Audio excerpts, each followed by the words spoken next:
ஆண்டவராக இயேசு கிறிஸ்து நாமத்தினாலே இந்த கிறிஸ்மஸ் நன்னாளிலே உங்களை சந்திப்பதில் நான் மிக்க மகிழ்ச்சி அடைகிறேன். தேவன் இன்னைக்கு ஒரு கிஃப்டை கொடுத்து உங்கள் ஒவ்வொருவரையும் மகிழ்ச்சிக்குள்ளாக ஆண்டவர் அனுப்ப போகிறார். பிரேஸ்லாம். ஒரு வேத வசனத்தை வாசிக்கலாம். லூக்கா சுவிசேஷம் 2ஆம் அதிகாரம் 10வது வசனத்தை நான் வாசிக்கிறேன். தேவ தூதன் அவர்களை நோக்கி, பயப்படாதிருங்கள், இதோ எல்லா ஜனத்துக்கும் மிகுந்த சந்தோஷத்தை உண்டாக்கும் நற்செய்தியை உங்களுக்கு அறிவிக்கிறேன். அல்லேலூயா. குறிப்பிட்ட கிறிஸ்தவத்துக்கு மாத்திரமல்ல, உலகத்தில் இருக்கிற எல்லா ஜனத்துக்கும் மிகுந்த கிரேட் ஜாய். தேவன் கொடுக்குற கிஃப்ட்லாம் எப்போயுமே ஏற்பட்டுருக்குன்னா great joy, great love, great light, great blessing. அல்லேலூயா. ஆண்டவர் கொடுக்கறதெல்லாம் கொஞ்சமாக கொடுக்க மாட்டார், அதிகமாக அமுக்கி குலுக்கி சரிந்து விழும்படி தான் கொடுப்பார். இங்கே வேத வசனம் சொல்லுகிறது. இன்றைக்கி அநேகர் சொல்கிறாங்க, கிறிஸ்துவனா ஏசு கிறிஸ்து அவர் ஒரு கிறிஸ்தவ மதத்தின் தலைவர் அப்படின்னு நினச்சிட்டு இருக்காங்க. இல்லை. அல்லேலூயா. எல்லா ஜனத்துக்கும் மீட்பை கொடுக்கும்படி ஏசு கிறிஸ்து இந்த உலகத்தில் பிறந்தா. தேவதூதன் ஒரு நற்செய்தி சொல்கிறான், ஒரு குட் நியூஸ் சொல்கிறான். மிகுந்த உங்களால் கிரகிக்க முடியாத ஒரு நற்செய்தியாம். அல்லேலூயா. இப்போ நீங்கள் நல்ல ஒரு வேலை கிடைச்சிச்சின்னா ஒரு நற்செய்தி, வீடு வாங்கினீங்கன்னா நற்செய்தி, நல்ல உங்களுக்கு வசதி வாய்ப்புகளாக இருந்துச்சுன்னா நற்செய்தி, உங்கள் பிள்ளைங்க நல்லா இருந்தாங்கன்னா ஒரு நற்செய்தி. ஆனால் இங்கே வேத வசனம் சொல்லுகிறது கிரகிக்க முடியாத ஒரு நற்செய்தி. எப்படி, என்ன அப்படின்னா, சர்வ வல்லமுள்ள தேவன் சாதாரண மனிதனாய் இந்த உலகத்தில் வருவது கிரகிக்க முடியாத நற்செய்தி. பிரைஸ்லா. அது மட்டும் இல்லை, உலகத்திற்கு அத்தனை பாவத்தையும் தான் மேலே போட்டுட்டு அவருடைய நீதியை நமக்கு கொடுப்பது கிரகிக்க முடியாத நற்செய்தி. எல்லாருடைய சாபத்தையும் அவர் மேல் போட்டுட்டு நமக்கு ஆபிரகாமின் ஆசீர்வாதத்தை கொடுப்பது கிரகிக்க முடியாத நற்செய்தி. உலகத்திற்கு அத்தனை ஜனத்துடைய கொடிய வியாதிகள், எல்லா வியாதியும் அவர் மேலே போட்டுட்டு நமக்கு சுகத்தை கொடுப்பது கிரகிக்க முடியாத நற்செய்தி. நரகத்துக்கு போக வேண்டிய நம்மை பரலோகத்துக்கு நம்மை உருவாக்கி பரலோகத்துக்கு தகுதிப்படுத்துவது கிரகிக்க முடியாத நற்செய்தி. அல்லேலூயா. அதில் நமக்கு கொடுக்குற இந்த எக்கனாமிக் பிளஸ்ஸிங்கை காட்டிலும் நமக்கு தேவனுக்கு கொடுத்துருக்க ரட்சிப்பு அது பெரியது, அது கிரகிக்க முடியாத நற்செய்தி. பாருங்கள், இந்த நாளில் அநேக நம்ம சில நேரங்களில் நினைப்போம், ஏசு கிறிஸ்து பிறந்த போது மாட்டு தொழுவில் பிறந்தார், ஆட்டு தொழுவில் பிறந்தார், அவர் ரொம்ப ஏழை அப்படி தான் நினச்சிட்டு இருக்காங்க. அல்லேலூயா. அப்படி அல்ல. இந்த லூக்கா சுவிசேஷத்தில் 2ஆம் அதிகாரத்தில் நம்ம வேதப்பதி வாசித்தோம். 7வது வசனத்தை வாசிங்கள். 7வது வசனம், 12வது வசனம், 16வது வசனத்தில் ஒரு வார்த்தை வருகிறது, முன்னணியில் அப்படின்னு ஒரு வார்த்தை. அவள் தன் முதற்பேறான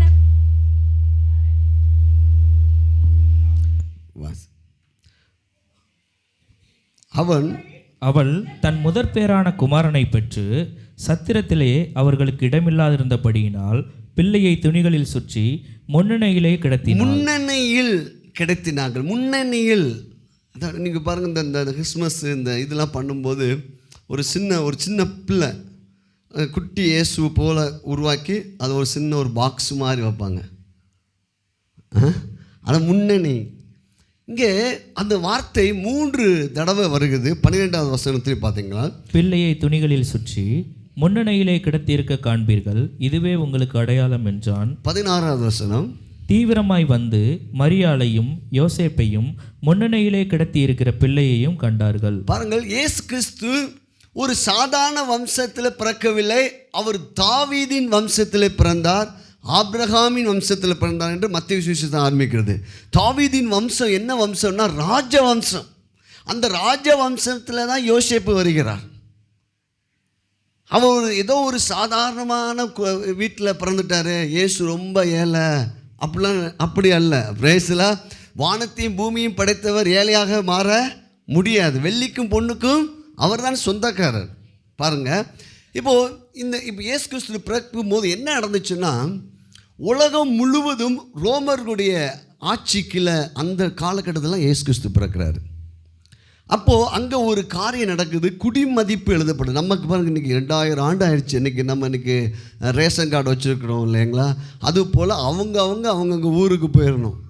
போய் அவங்கவுங்க குடும்பத்தில் போய் அவங்கவுங்க சொந்த ஊரில் போய் என்ன செய்யணும், குடிமதிப்பு எழுத வேண்டும் என்று ராஜாவினால் கட்டளைப்பட்டபடியால் ஏற்கனவே நியமிக்கப்பட்ட யோசேப்பும் மரியாளும் அவங்களுடைய சொந்த ஊர் எதுனா பெத்லகேம்.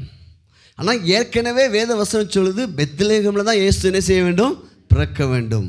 இயேசு கிறிஸ்து பிறக்கிறதுக்கு முன்பாகவே ஏசாயா தீர்க்கதரிசி மூலமாக எழுதப்பட்டு. இப்போ இவங்க எல்லாரும் ட்ராவல் பண்ணி வந்துட்டாங்க. பெத்லகேம் வந்தாங்கன்னா இவங்க எந்த வம்சத்தை சேர்ந்தவங்க, தாவீது வம்சத்தை சேர்ந்தவங்க. தாவீது யார், ராஜா. தாவீது வம்சத்தை சேர்ந்தவங்களுக்கு பெத்லகேமில் வீடு இருக்குமா, வீடு இருக்காதா? வீடு இருக்குது இல்லையா, நல்ல பெரிய வீடு இருக்குது. ராஜ வம்சத்தை சேர்ந்தவங்க, அதனுடைய தலைமுறை ரொம்ப பிரபலமானவர்கள். அதில் வந்தவன் தான் அந்த யோசேப்பு. இப்போ பார்த்தீங்கன்னா வேத வசனம் சொல்லுது, 5வது வசனம், கலிலியா நாட்டில் உள்ள நாசரேத்திலிருந்து யூதியா நாட்டில் உள்ள பெத்லகேம் என்னும் தாவீதின் ஊருக்கு போனான். அவ்விடத்தில் அவர்கள் இருக்கையில் அவளுக்கு பிரசவ காலம். அப்படியே ஊடால் வந்துகிட்டே இருக்கும்போதே உடனே அவளுக்கு பிரசவ காலம் வந்தாச்சு. அப்படியே லாட்ஜ் எங்கேயா கிடைக்கான்னு பார்த்தோம், ஒன்றுமே கிடைக்கல. மாட்டுத்தொழுவில் ஏசு நெஞ்சிட்டாரு, பிறந்துட்டாரு. அப்படி இல்லை இல்லையா? பிரைஸ்லாம் அவங்க எங்கே போயிட்டாங்க, பெத்லகேமுக்கு போயிட்டாங்க. பாருங்கள், நல்லா பாருங்கள். அவ்விடத்தில் தாவீதின் ஊருக்கு போனாங்க. தாவீதின் ஊர் எது, பெத்லகேம். அந்த ஊரில் இருக்கிறாங்க. இப்போது யூதர்களுடைய முறைப்படி என்ன நடக்குதுன்னா, எல்லாரும் அந்த வீட்டில் இருக்கிறாங்க. யூதர்கள் இன்றைக்கி நம்ம இந்த உலகத்தில் யார் ரொம்ப பெரியவங்க அப்படின்னா, ஒன்றும் நல்ல பெரிய பணக்காரனை பெரியவங்க நம்ம சொல்கிறோம், இல்லை நல்லா படித்த மேதை உள்ளவர்கள் பெரியவர்கள். ஆனால் யூதர்களுடைய கலாச்சாரம் எப்படிப்பட்டதுன்னா, நியாயப்பிரமாணத்தை அதிகமாக கடைப்பிடித்து அதிகமாக அதை பற்றி பேசிக்கிட்டு இருப்பாங்க. அவங்க தான் அவங்களுடைய அந்த ரேஞ்சில் ஃபஸ்ட்டு ரேஞ்சில் யார் இருப்பாங்கன்னா ஆசாரியர்கள். அவங்க தான் அங்கே பணக்காரங்களாம் அங்கே பெரியவங்க கிடையாது, ஆசாரியர்கள் தான். அதெல்லாம் வேத வசனம் வச்சு ஆசாரிகளும் ராஜாக்களுமாக நம்மளை என்ன செஞ்சுருக்காரு. இந்த ஆசாரிகள் தான் ராஜாவை என்ன செய்யணும், அபிஷேகம் பண்ணணும்.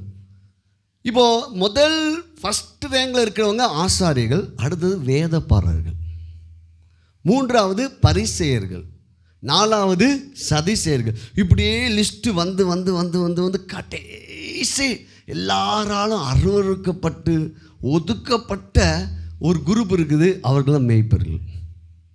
ரேசிலா அவங்க தான் மேய்ப்பர்கள். மேய்ப்பர்களை ரொம்ப தீட்டு மாதிரி வச்சுப்பாங்க. இவங்க லிஸ்ட்டு பெரிய லிஸ்ட்டு.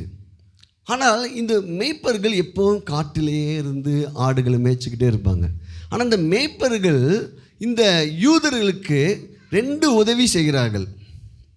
முதல் உதவி என்னென்னா, இந்த மேய்ப்பர்களுக்கு எப்போதான் சந்தோஷம் வரும்னா, அவங்க பார்த்தீங்கன்னா ஒரு ஆட்டுக்குட்டி முதல் ஆட்டுக்குட்டி பிறந்த உடனே அந்த ஆட்டுக்குட்டி பாருங்கள், இன்றைக்கி மாடு இல்லை ஆட்டுக்குட்டிலாம் ஈனும் போது பார்த்திங்கன்னா அது துள்ளி குதிக்கும்.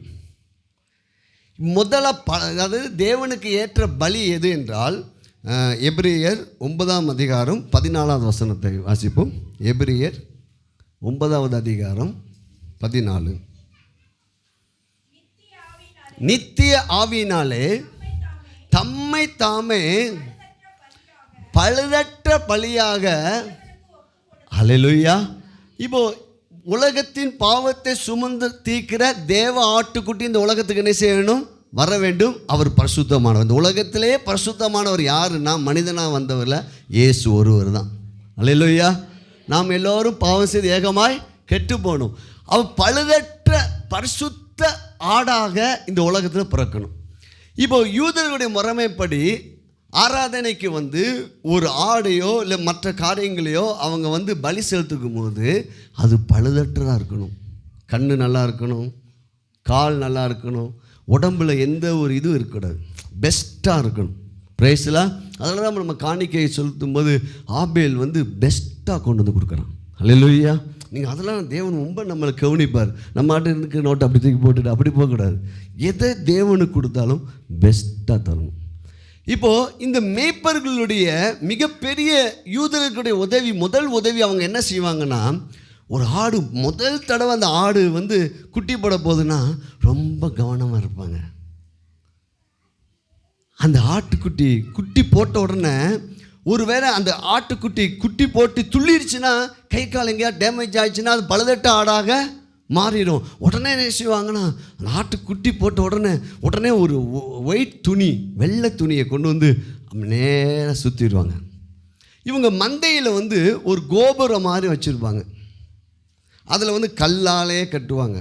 அந்த கோபுரம் எதுக்குன்னா, வேறு எங்கேயாவது கொஞ்சம் அவனை கவனிச்சுக்கோங்க, வேறு எங்கேயாவது அந்த வேறு மிருகங்கள் வருதோ இல்லை தீயவர்கள் யாராவது வந்துடுவாங்களோ அதை கண்காணிக்கிறதுக்கு ஒரு பெரிய கோபுரம் கட்டியிருப்பாங்க. அந்த கோபுரத்தின் கீழே ஒரு சின்ன ஒரு அறை இருக்கும். கோபுரத்துக்கு கீழே சின்ன அறை, ஒரு வீடு மாதிரி, குட்டி வீடு மாதிரி இருக்கும். அந்த வீட்டின் நடுவில் ஒரு சின்ன பள்ளம் தோண்டியிருப்பாங்க. அந்த பள்ளத்தில் சுண்ணாம்பு போட்டிருப்பாங்க. இந்த ஆடு பிறந்த உடனே எப்படி குழந்தை பிறந்து கொஞ்சம் அந்த சில குழந்தைகள் பிறந்த உடனே இன்குபேட்டரில் கொண்டு போய் என்ன செஞ்சுடுவாங்க, அந்த வாமுக்காக வைப்பாங்க. அதே போல் இது பழுதற்ற ஆடாக இருக்கணும். ஏன்னா இந்த பழுதற்ற ஆடு தான் பலி செலுத்த முடியும். அதில் மேய்ப்பர்கள் ரொம்ப கவனமாக இருப்பாங்க. இந்த ஆட்டுக்குட்டி பிறந்த உடனே துணியில் சுற்றி கொண்டு போய் மெதுவாக போய் அந்த சுண்ணாம்பு போட்டிருக்கிறத அதுதான் முன்னெண்ணையும் பிரேஸ்லாம் அதில் கொண்டு போய் என்ன செஞ்சுடுவாங்க, அப்படியே வச்சுட்டு கண்ணை அப்படியே பார்ப்பாங்க. கண் சூப்பராக இருக்குது, கால் சரியாக இருக்கான்னு பார்ப்பாங்க, கால் நல்லா இருக்குது, உடம்புலாம் பார்ப்பாங்க, ஒரு காயமும் இல்லை. உடனே எல்லாரும் ஆர்ப்பரிப்பாங்க, பழுதற்ற ஆட்டுக்குட்டி இந்த இடத்துல பிறந்து விட்டது அப்படின்னு சொல்லி எல்லாம் ஆர்ப்பரிப்பாங்களாம். இவர்கள் மேய்ப்பர்கள் தூரமாக இருப்பாங்க. இங்கே யூதர்கள் இந்த இடத்துக்கும் இவங்க வாழ்கிற இடத்துக்கும் மேய்ப்பர்கள் வாழ்கிற இடத்துக்கும் ரொம்ப டிஸ்டன்ஸ் இருக்கும். இங்கே இப்போது மேய்ப்பர்கள் ஒரு சந்தோஷம் துள்ளி குதிக்கிறாங்கன்னா இவங்க கண்டுபிடிச்சிருவாங்க, பழுதற்ற ஆட்டுக்குட்டி ஒன்று பிறந்திருக்கிறது, ஆகையால் மேய்ப்பர்கள் மகிழ்ந்து களி கூறுகிறார்கள். பிரைஸ்லாம். ரெண்டாவது உதவி, இந்த யூதருக்கு மேய்ப்பர் என்ன செய்வாங்கன்னா, நியாயப்பிரமாணத்தின் காலத்தில், இது பழைய ஏற்பாடு காலத்தில் தான் சொல்லிட்டு இருக்கிறேன், பெண்களுக்கு வர வேண்டிய அந்த மந்த்லி டைம் வரும்போது என்ன செய்வாங்கன்னா, ஒன்று அந்த வீட்டில் இருக்க தனி அறையில் இருக்குதான்னு பார்ப்பாங்க. இப்போ நிறைய ஆண்கள் இருப்பாங்க, வயசானவங்க இருப்பாங்க, பாட்டி தாத்தெல்லாம் இருப்பாங்க. ஒன்று பார்ப்பாங்க, அவங்க வீட்டில் சரியான வசதி வாய்ப்பு இல்லைன்னா அப்படிப்பட்ட பெண்களை 3 நாளைக்கு 4 நாளைக்கு எங்கே ஒப்படைப்பாங்கன்னா, இந்த மேய்ப்பர்களுடைய கையில் என்ன செஞ்சுருவாங்க, ஒப்படைப்பாங்க.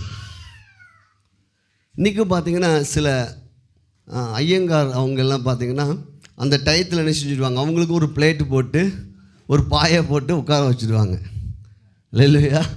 அது வந்து நார்மல் சரியத்தில் இருக்கிற ப்ராசஸ் தான். பிரேஸ்லாம் புதிய ஏற்பாடு அப்படி இல்லை. அந்த டைம் பாஸ்ட்டு அதனால சர்ச்சைக்கு வேலை அப்படிலாம் இல்லை. இப்போ இயேசு கிறிஸ்து எங்கே இருக்கிறாரு, உள்ளே இருக்கார் அல்லேலூயா. அது நியாயப்பிரமாண காலத்தை அப்படி செஞ்சுருந்தேன். இப்போ என்ன பண்ணுவாங்கன்னா, வீட்டில் வசதி வாய்ப்புகள் இல்லாமல் எல்லா ஆண்களும் அந்த வீட்டை விட்டு வெளியே போவதுக்கு பதில் இந்த பெண்ணை என்ன செஞ்சுடுவாங்க, இந்த மேய்ப்பர்கள் அந்த ஒரு துருகம் வச்சுருக்காங்க பார்த்தீங்களா, அந்த சின்ன அறை, அங்கே போய் விட்டுருவாங்க. மேய்ப்பர்கள் ஏன் அப்படி அவங்க விடுறாங்கன்னா, மேய்ப்பர்கள் தீட்டானவங்க தான். ஆனால் இவங்க அங்கே இருந்தாலும் தீட்டு கிடையாது, ஒரு 4 நாள் இருந்துட்டு வரும்படியாக 2 உதவி இந்த மேய்ப்பர்கள் செய்வார்கள். ஆனால் இந்த மேய்ப்பர்களை எந்த ஃபங்க்ஷனுக்கும் கூப்பிட மாட்டாங்க. பிரேஸ்லாம். அவங்கள பலி செலுத்தவும் என்ன செய்ய மாட்டாங்க, உள்ளே விட மாட்டாங்க. ஏன்னா இவங்க வந்து தீட்டானவங்க, அற்பமாக எண்ணப்பட்டவர்கள், ஒதுக்கப்பட்டவர்கள். இப்போ ஆண்டவருடைய நற்செய்தி எங்கே போகுதுன்னா, இயேசு கிறிஸ்துவோட பிறப்பு நற்செய்தி நேர நற்செய்தியே கேட்காத மேய்ப்பர்களுக்கு போய் ஆண்டவர் நற்செய்தியை கேட்க வைக்கிறார். இன்றைக்கி இந்த கிறிஸ்மஸ் நாளில் ஆண்டவர் சொல்கிறாரு, உங்கள் வாழ்க்கையில் இதுவரை நான் பெரிய நற்செய்தியை நான் கேட்கல ஆண்டவரே அப்படின்னு நினச்சிட்டு இருக்கீங்களா, ஒரு குட் நியூஸ் சொல்கிறேன், கர்த்தர் உங்களுக்கு நற்செய்தியை கேட்க வைப்பா. கர்த்தர் உங்களுக்கு நற்செய்தியை கேட்க வைப்பா. உங்களால் கிரகிக்க முடியாத, உங்களால் ஐயோ இது எப்படி நடந்தது, இப்போ இயேசு கிறிஸ்து இந்த உலக இரட்சகர் பிறக்க போகிறார். எல்லாராலும் ஒதுக்கப்பட்ட ஒரு ஜனத்தை நோக்கி ஆண்டவருடைய நற்செய்தி போகிறது. மிகுந்த சந்தோஷத்தை உண்டாகும் நற்செய்தியை சொல்கிறேன் அப்படின்னு சொல்கிறார். இன்று கர்த்தராகிய கிறிஸ்து என்னும் இரட்சகர் உங்களுக்கு தாவீதின் ஊரிலே பிறந்திருக்கிறார். அல்லேலூயா. இந்த மேய்ப்பர்கள் தான் இந்த ஆடு பழுதற்ற ஆட்டுக்குட்டின்னு சொல்லணும். மேய்ப்பர்கள் சொன்னாதான் அது ஏற்றுக்கொள்ளப்படும். பிரைஸ்லா. இப்போ பார்த்தீங்கன்னா, இப்போ இயேசு கிறிஸ்துவுடைய அந்த பிறப்பின் நேரத்தில் இவங்க எல்லாரும் குடிமதிப்பவர்களும் ஒவ்வொரு வீட்லேயும் வெளியூர்லேருந்து ஆள் வந்துட்டாங்க. பிரைஸ்லா. நல்லா புரிஞ்சுங்க. அப்போ பெத்லகேமே எல்லா வீட்லேயும் சொந்தக்காரங்களாக என்ன செஞ்சுருக்குது, நிரப்பப்பட்டிருக்கு. இப்போ இவங்க எங்கே வந்துட்டாங்க, பெத்லகேமுக்கு யோசேப்பு மரியாள் வந்துட்டாங்க. நிற கர்ப்பிணி மரியாள் இப்போ பார்க்குறாங்க. இப்போது அப்படி குழந்தை பிறக்கும்போது ரத்தம் வெளிப்படும். ஸோ அது தீட்டாகும் நியாயப்பிரமாணத்தின்படி. ஸோ அப்போ என்ன செய்யலாம், இவளை கொண்டு போய் என்ன செஞ்சுருங்க, எங்கே பண்ணுங்க, முன்னணியில் போய் விட்டுருங்க. அதுக்கு தான் அடுத்த வசனம் சொல்கிறது பாருங்கள், 7வது வசனம் 2:7. சத்திரத்தில் அவர்களுக்கு இடம் இல்லாதபடியால், அது இங்கிலீஷ் பைபிள் போடுறது அப்பர் ரூம். நம்ம நினச்சிட்டோம் லாட்ஜ் இல்லை, அதனால் எங்கேயுமே இடம் கிடைக்கல. அப்படியே ஒரு இந்த கருணாமூர்த்தி படத்தில் இவங்க யோசிப்பு போய் ஒவ்வொரு வீடாக கேட்பார், எங்கேயுமே அனுமதிக்கல. அப்படி இல்லை, அப்பர் ரூம், அவங்க தனிப்பட்ட ரூம் அவங்களுக்கு இல்லை. ஏற்கனவே இவங்கெல்லாம் இவங்களுடைய வம்சத்தின்படி யூதனுடைய முறைமைப்படி எங்கே அனுப்புவாங்க பெண்களை? இல்லை, இங்கே அனுப்புறீங்க. அல்லேலூயா, பிரைஸ்லா. எங்கே அனுப்புவாங்க? மேய்ப்பர். இப்போது அந்த இடத்துல போகும்போது தான், இப்போது அந்த இடத்துல இயேசு கிறிஸ்து பிறந்த உடனே இந்த மரியாள் என்ன பண்ணான்னா, அந்த முன்னணி இருக்குது பார்த்தீங்களா, அந்த இடத்துல ஒரு வெள்ளை துணியை சுற்றி அப்படி வைத்து விட்டார். அல்லேலூயா. இப்போ இந்த மேய்ப்பர்கள்லாம் சொல்லணும் பழுதற்ற ஆட்டுக்குட்டி எதுன்னு சொல்லணும். இப்போ மேய்ப்பர்களுக்கு தான் தெரியும், இந்த முன்னணியில் உட்கார்ந்துருக்கிற முன்னணியில் ஒரு ஆடு பிறந்திருந்தால் அந்த ஆடு தான் பழுதற்ற ஆட்டுக்குட்டி. ஹல்லேலூயா. இப்போது கிறிஸ்து அங்கே பிறக்கிறார், கிறிஸ்து அந்த முன்னணியில் வைக்கப்படுகிறார். இப்போ யார் தான் சொல்லணும்? மேய்ப்பர்கள் தான். ஹல்லேலூயா. பாருங்கள், வாசிக்கலாமா? கீழே பார்த்தீங்கன்னா 16 பாருங்கள். இப்போ மேய்ப்பர்கள் இந்த செய்தியை கேட்டுட்டு, தூதர்கள் சொன்ன செய்தியை கேட்டுட்டு புறப்பட்டு வேகமாக போகிறாங்க, போய் பார்க்குறாங்க. பாருங்க, வாசிக்கிறேன். 16 வாசிங்க. தீவிரமாய் மரியாளையும் யோசேப்பையும் முன்னணியில் கிடைத்திருக்கிற பிள்ளையும் கண்டார்கள். அப்போ அவங்களுக்கு அந்த முன்னணினா என்னதான் தோன்றும்? பழுதற்ற ஆட்டுக்குட்டி, உலகத்தின் பாவத்தை சுமந்து தீர்க்கிற பழுதற்ற ஆட்டுக்குட்டி ஆகிய கிறிஸ்து பிறந்திருக்கிறார். அல்லேலூயா. யார் தான் ஐடென்டிஃபிகேஷன் பண்ண முடியும்? மேய்ப்பர்களால் தான். அல்லேலூயா. புரிஞ்சுக்கிட்டீங்களா? அப்போ முதலாவது ஆண்டு நம்ம கொடுக்குறது கிரேட் ஜாய். கர்த்தர் கொடுக்குற Jesus gives the gift great joy, மிகுந்த சந்தோஷம். நம்ம இன்றைக்கி ஒதுக்கப்பட்டிருக்கிறோமா? என் வாழ்க்கையில் பெரிய நற்செய்தியே என் வாழ்க்கையில் நான் கேட்கல பாஸ்ட் அப்படின்னு இருக்கீங்களா? அன்றைக்கி ஆண்டவர் சொல்லார், உங்களுக்கு குட் நியூஸ் கேட்கப்படும், உங்களுக்கு நற்செய்தி கேட்கப்படும், உங்கள் வாழ்க்கையில் நற்செய்தி கடந்து வரும். ரெண்டாவது பார்த்தீங்கன்னா, ஆண்டவர் நம்ம கொடுத்த ஒரு பெரிய கிஃப்ட் எதுனா, யோவான் சுவிசேஷம் 3ஆம் அதிகாரம் 16வது வசனம் சொல்லுகிறது, எவனோ இயேசுவை தந்தரிலே இவ்வளவாய் உலகத்தில் அன்பு கூர்ந்தார். இயேசுவை தந்தரி இவ்வளவாய் உலகத்தில். அப்போ உலகத்தையே நேசிக்கிற ஒரு கடவுள் இருக்காருன்னா அவர் ஜீசஸ் தாங்க. உலகத்துக்கு அத்தனை பாவியையும் துன்மார்க்கனையும் நல்லவனையும் எப்படிப்பட்டவனையும் நேசிக்கிற ஒரு கிஃப்ட் எதுனா ஜீசஸ் தான். அல்லேலூயா. இயேசுவையே தந்தர்லி இவ்வளவாய் உலகத்தை நேசித்தார். ரெண்டாவது கிஃப்ட்டு கிரேட் லவ். அல்லேலூயா. இன்றைக்கி நம்ம இயேசுவை ஏற்றுக்கொண்டிருக்கிறோம், நம்ம மேலே ஒரு கிரேட் லவ் நம்ம மேலே இருக்குது. பிரைஸ்லா. தேவன் நம்ம மேல் அன்பாகவே இருக்கிறார். ரெண்டாவது. மூன்றாவது, தேவன் நம்மை ஆசீர்வதிக்கிறார். பாருங்கள், லூக்கா சுவிசேஷம் 1ஆம் அதிகாரம் 28வது வசனம். லூக்கா சுவிசேஷம் 1ஆம் அதிகாரம் 28. ம் ம் கிருபை பெற்றவளே வாழ்க, கர்த்தர் உன்னுடனே இருக்கிறார், நீ ஆசீர்வதிக்கப்பட்டவள். ஹல்லேலூயா. ஆண்டவர் கொடுக்கிற மூன்றாவது பரிசு கிரேட் பிளெஸ்ஸிங். ஹல்லேலூயா. நீ ஆசீர்வதிக்கப்பட்டவள், நீ ஆசீர்வதிக்கப்பட்டவன், நீ கிருபை பெற்றிருக்கிற. ஏன்னா கிறிஸ்து உனக்குள்ளே இருக்கிறார். கிருபை பெற்றவளே வாழ்க, கர்த்தர் உன்னோட கூட இருக்கிறார், நீ ஆசீர்வதிக்கப்பட்ட. ஏன் ஆண்டவர் சொன்னார்னா, ஆதியாகமம் புஸ்தகத்தில் 12வது அதிகாரத்தில் 3வது வசனம் சொல்லுது, உனக்குள் பூமி உள்ள வம்சங்கள்லாம் ஆசீர்வதிக்கப்படும். பூமி உள்ள எல்லா வம்சத்தையும் ஆசீர்வதிக்க, எல்லா குடும்பத்தையும் ஆசீர்வதிக்க இயேசு பிறந்தார்.